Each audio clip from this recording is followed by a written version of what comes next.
আপোনালোকে চাইছে আমি প্ৰথম প্ৰগ্ৰাম কৰিলোঁ পানকাটা গাঁও পঞ্চায়তত। কিমান ধুনীয়া মানুহৰ সঁহাৰি, কিমান মানুহ হৈছিল। তাৰপিছত ছেকেণ্ড প্ৰগ্ৰাম কৰিলোঁ বেংগেবিটা গাঁও পঞ্চায়ত। বেংগেবিটা গাঁও পঞ্চায়তত আমাৰ এই 20 বছৰৰ ৰাজনীতি মানে যিটো আমাৰ হেৰি হৈ আছে, 20 বছৰৰ ভিতৰত আজি যি সঁহাৰি পাইছোঁ বহুত মানে মনটো আমাৰ ভাল লাগিছে। তাৰপিছত আহি ঘোঁৰাকাটা, এতিয়া আমি ঘোঁৰাকাটা পাইছোঁ। আজি আমি 3টা জিপি মিটিং কৰিলোঁ। আপোনালোকে চাইছে যে আমি 3টা জিপি মিটিং কৰিলোঁ, কিন্তু আমাৰ বিৰোধী পক্ষ এটা মিটিং কৰিব গ'লে 4-5টা জিপিৰ পৰা মানুহ লৈ আহি কেইটামান মানুহ দেখাই আমাৰ মানুহক বিভ্ৰান্তি কৰাৰ সৃষ্টি কৰে।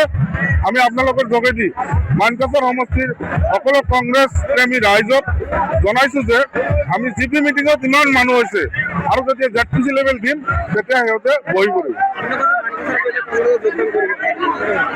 মানকাছাৰৰ বিধায়ক ডাঙৰীয়াৰ লগত ইতিমধ্যে আমাৰ কথা হৈছে।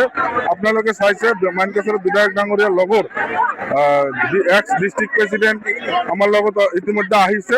বিধায়ক ডাঙৰীয়া যিহেতু বিধায়ক হৈ আছিলে, ওপৰৰ লাইনত কথা চলি আছে, কিন্তু আশা কৰিছোঁ আমাৰ লগত আহিব। মানকাছাৰৰ বিধায়ক আমিনুল ইছলাম ডাঙৰীয়া।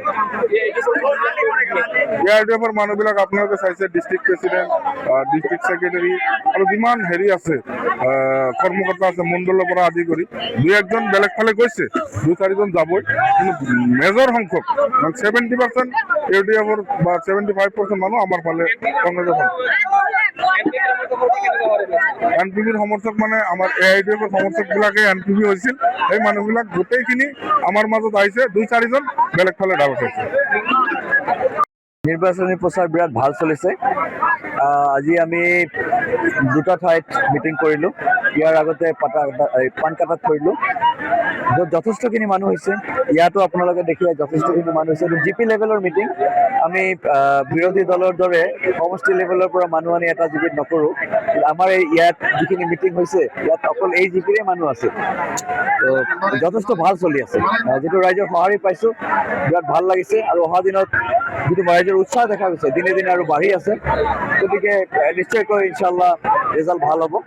আৰু ৰাইজৰ ওপৰত মোৰ পুৰা ভৰসা আছে যে ৰাইজে AGP BJPৰ যিটো শাসন, যি অত্যাচাৰ, তাৰ অৱসান ঘটাবৰ কাৰণে কংগ্ৰেছ দলক ভোট দিব। সেইটো মই এতিয়ালৈকে এনালাইচিছ কৰা নাই। মোৰ নিজৰটো লৈ মই ব্যস্ত, কিন্তু মই বা আমাৰ দলে, কংগ্ৰেছ দলে ইয়াৰ পৰা এটা চিট গৌৰৱ গগৈ ডাঙৰীয়াক উপহাৰ দিব বুলি মই নিশ্চিত।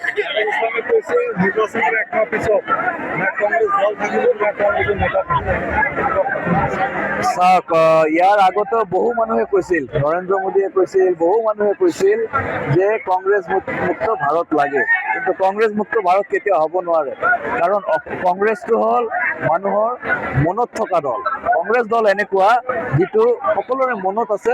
হয়, কেতিয়াবা মানুহে অলপ ফালৰি কাটি গৈ বেলেগ দল ট্ৰাই কৰিব পাৰে, কিন্তু শেষত গৈ দেখা গৈছে সকলোৱে কংগ্ৰেছ দলত ঘূৰি আহে। ইয়াতো আমি যিহেতু চাইছোঁ যে বহু মানুহ আমাৰ কংগ্ৰেছ দলৰ পৰা ওলাই গৈছিল, কিন্তু আজি আকৌ কংগ্ৰেছ দলত উভতি আছে। কংগ্ৰেছ দল শেষ নহয়, কংগ্ৰেছ দল লাহে লাহে মজবুত হ'ব। আৰু আমাৰ গৌৰৱ গগৈ ডাঙৰীয়াৰ নেতৃত্বত, ৰাহুল গান্ধী ডাঙৰীয়াৰ নেতৃত্বত কংগ্ৰেছ দল লাহে লাহে অসমত চৰকাৰ বনাব আৰু ভাৰতবৰ্ষতো চৰকাৰ বনাব বুলি মই দৃঢ় বিশ্বাস আছে।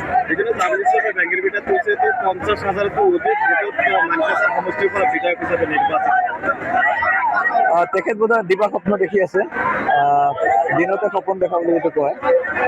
তেখেতক বেয়াকৈ মই ক'ব খোজা নাই, কিন্তু তেখেত কোনটো কেলকুলেশ্যনত কৈছে নাজানো।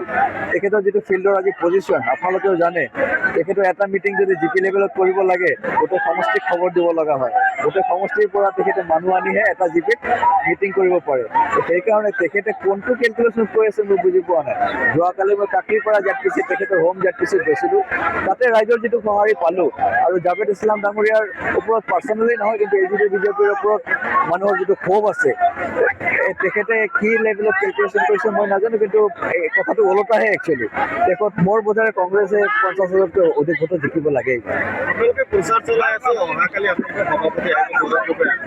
বিয়া থাকে আহিব পাৰিব এইটো চাওক বতৰৰ ওপৰততো আমাৰ কণ্ট্ৰল নাই তেখেতে ডেট দিছে আমি ডেট লৈছোঁ কাৰণ এইটো ইলেকশ্যনৰ সময় ইয়াৰ পিছত তেখেত উজনি অসমতো ব্যস্ত হৈ থাকিব গতিকে আমি ডেট লৈছোঁ বাকী আকাশ আজি পৰিষ্কাৰ আছে আশা ৰাখিছোঁ অহাকালিও পৰিষ্কাৰ থাকিব আৰু ওপৰৱালাৰ কৃপা এইবাৰ কংগ্ৰেছ দলৰ লগত আছে গতিকে একো অঘটন নহয় বুলি মোৰ বিশ্বাস আছে কালি হ'ব নিশ্চয় হ'ব যিকোনো খবৰৰ বাবে যোগাযোগ কৰক আমাৰ এই নম্বৰত 9181 307 221